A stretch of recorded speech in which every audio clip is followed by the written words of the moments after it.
I want to talk about the United States' response to a potential ceasefire deal because that, compared to what Netanyahu said, it kind of seems like they're definitely operating on two separate planets here. Here's what National Security Council spokesperson John Kirby said on Tuesday. The Biden administration believes the best way to reunite the hostages with their family, quote, is to get this deal in place.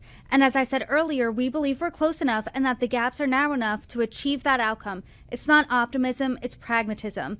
And Prime Minister Netanyahu reportedly told Fox News on Thursday, there's not a deal in the making. Unfortunately, it's not close. What do you think about these two different messages coming out of the United States and Israel? I think that the American government has been pursuing a strategy for months that was never going to succeed. And many of us who criticized it have said, stop legitimizing Hamas as some credible negotiating partner. Stop looking at this like it's a business deal, like you're actually going to get Hamas to be serious and to make a deal at some point. Start treating it like the terrorist organization that it is. Back up our ally Israel, give them everything it needs, send the message to Hamas that Israel has our full support to do whatever it's going to do to you.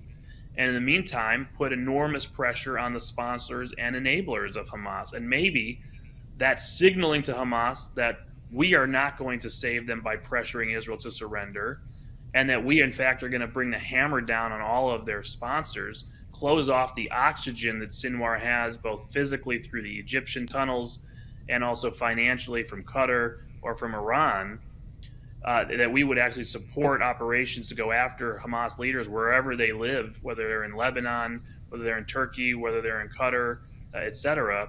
That might actually achieve something. You might actually get the hostage deal you're looking for. And I think they kept up this fiction, maybe believing it themselves, convincing themselves that this deal was possible in some sort of naivete.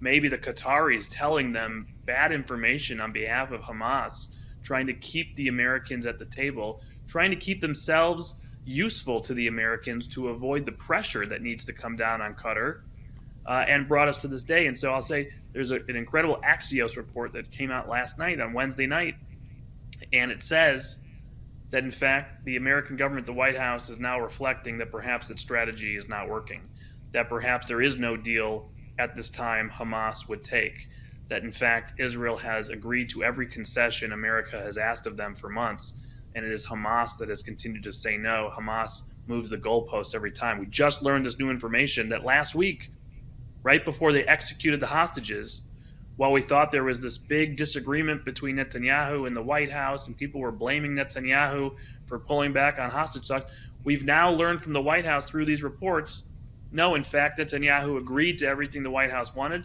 and Hamas pulled back on anything agreed to in the past, moved goalposts on issues unrelated to that Egyptian border, now talking about the number of prisoners they want out of Palestinian jails.